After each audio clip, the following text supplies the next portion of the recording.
Hello students, कैसे हैं आप लोग। आई होप कि आप बहुत ही अच्छे होंगे। तो आज इस वीडियो हम बात करने वाले हैं एम्स बीएससी पैरामेडिकल 2024 का। यदि आप एंट्रेंस एग्जाम देना चाहते हो, यदि आपका 2024 में सीट अलॉटमेंट नहीं हुआ है, किसी कारणवश से आप कुछ नंबर से रह चुके हैं, लेकिन अभी आप 2025 में एंट्रेंस एग्जाम देना चाहते हैं, तो यहाँ पे हम इस वीडियो में डिस्कस करेंगे कि आपको मिनिमम कितना नंबर रिक्वायर्ड होगा जिससे कि आपको इस साल 2025 में सीट अलॉटमेंट हो जाए। इस चैनल पे आपको इंपॉर्टेंट क्वेश्चंस, उसके साथ ही साथ जल्दी टेस्ट सीरीज देखने को मिल सकती है, जिसे आप ज्वाइन कर सकते हो। नीचे मैंने व्हाट्सएप का ग्रुप दिया है, टेलीग्राम, इंस्टाग्राम, सबका लिंक आपको मिल जाएगा, जहां आप ज्वाइन कर सकते हो, क्योंकि यहाँ पे आपको सभी update, A to Z update, questions, most important question, सारी चीजें मिल जाएंगी। तो चलिए वीडियो को स्टार्ट करते हैं। यदि आप हमारे चैनल पे पहली बार है, वीडियो को पहली बार देख रहे हैं, तो वीडियो को लाइक एंड चैनल को जरूर सब्सक्राइब कर लीजिए। तो चलिए सबसे पहले हम यहाँ पे वीडियो को स्टार्ट करेंगे। यहाँ पे इस वीडियो में डिस्कस करने वाले हैं एम्स पैरामेडिकल 2025। ओके, यहाँ पे हम डिस्कस करेंगे एम्स पैरामेडिकल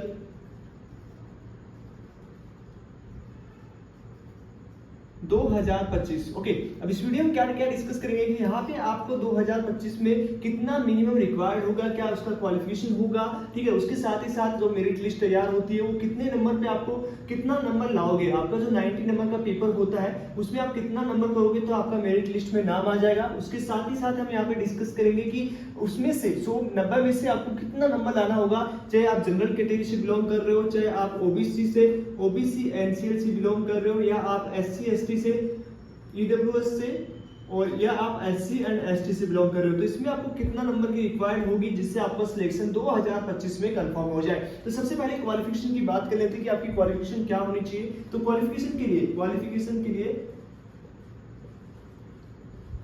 क्या होनी चाहिए, तो यदि आप 12th अपीयरिंग हो, मतलब 12th यदि आप पास आउट नहीं हो, 12th में इस साल अभी आप एग्जाम दोगे, ओके। उसके साथ ही साथ यदि आप 12th पास आउट हो, आपने ड्रॉप ले लिया, 12th पास आउट हो, ओके, तो यहाँ पे आप बीएससी पैरामेडिकल का एग्जाम दे सकते हो। यदि आपका पीसीबी या आप पीसीएम से हो, मतलब आपका physics chemistry biology and physics chemistry math है, तो आप ये एंट्रेंस एग्जाम दे सकते हो। लेकिन इसके लिए आपका 12th में, ओके, यदि आप जनरल उसके साथ साथ ओबीसी, उसके साथ ही साथ यदि आप ईडब्ल्यूएस से बिलोंग करते हो, तो आपका 55% होना चाहिए। अब ये 55 जो परसेंटेज है, वो 4 सब्जेक्ट को मिला के आपका होना चाहिए, जिसमें आपका आता है यहाँ पे इंग्लिश, उसके साथ ही साथ यहाँ पे आएगा आपका केमिस्ट्री,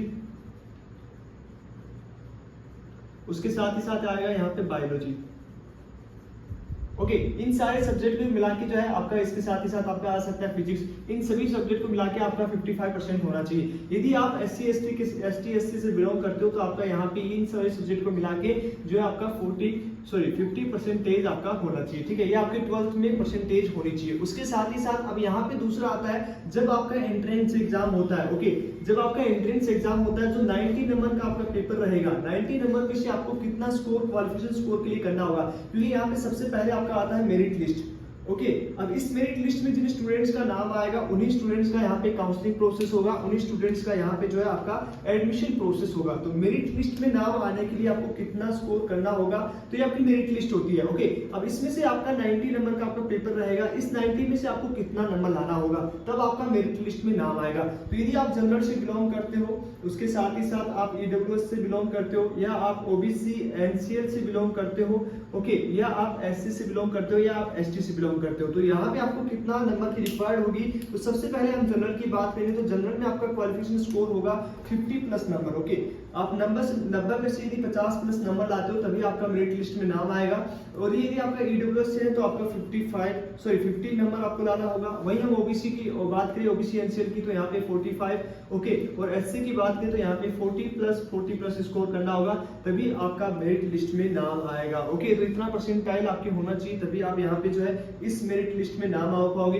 अब यदि मेरिट लिस्ट में आपका नाम आ जाता है, मान लीजिए आपका मेरिट लिस्ट में नाम आया, तो यहाँ पे भी अभी आपका सिलेक्शन जो है, वो मेरिट लिस्ट में जिसका नाम आएगा वही स्टूडेंट है, वो काउंसलिंग प्रोसेस में, ओके, यहाँ पे ध्यान में रखना, वही काउंसलिंग प्रोसेस में, एडमिशन प्रोसेस में पार्टिसिपेट कर पाएगा। काउंसलिंग प्रोसेस में पार्टिसिपेट कर पाएगा। अब यहाँ पे काउंसलिंग प्रोसेस में अब सीट किसको मिलेगा, ठीक है। काउंसलिंग प्रोसेस में तो आप पार्टिसिपेट करिए, लेकिन यहाँ पे सीट किसको मिलेगा, कितना स्कोर होगा, 90 में से कि आपको यहाँ पे सीट मिल जाए। तो ये फिर हम 90 की बात करेंगे तो यहाँ पे कट ऑफ की बात होगी, ये आपकी एक्चुअल कट ऑफ होगी।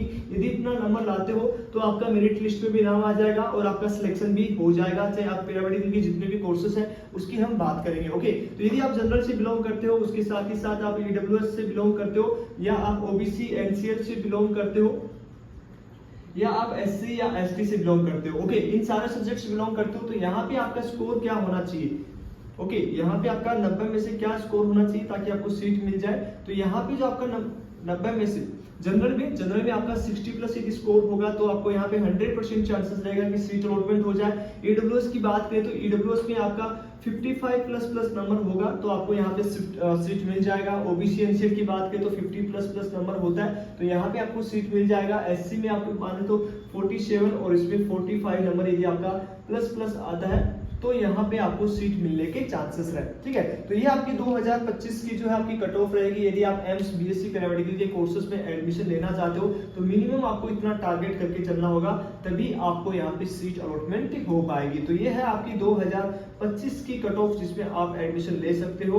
ओके, तो ये इतना स्कोर आपको करना ही होगा तभी आपको एडमिशन मिल पाएगा। ओके, तो ये चीज आपको क्लियर हो चुकी है कि मिनिमम इतने जो है आपको रिक्वायर्ड होगी, इतने स्कोर की रिक्वायर्ड होगी। जो 90 नंबर का आपका पेपर रहता है उसमें से आपको यदि आप इतना नंबर करोगे तो यहाँ पे आपको चांसेस रहेगा कि सीट अलॉटमेंट हो जाए। चलिए मिलते हैं आपको नेक्स्ट वीडियो में। आज इस वीडियो में आपको काफी अच्छा लगा होगा, साथ ही साथ जल्दी हमारी टेस्ट सीरीज आने वाली है, तो यदि आप चैनल को सब्सक्राइब करके रखेंगे, प्रॉपर फॉलो करेंगे तो यहाँ पे ये स्कोर है जो आपके 90 जो हमने बताया वो करना आपके लिए बहुत ईजी हो जाएगा। तो चलिए मिलते हैं आपको नेक्स्ट वीडियो में, तब तक के लिए बाय बाय, टेक केयर।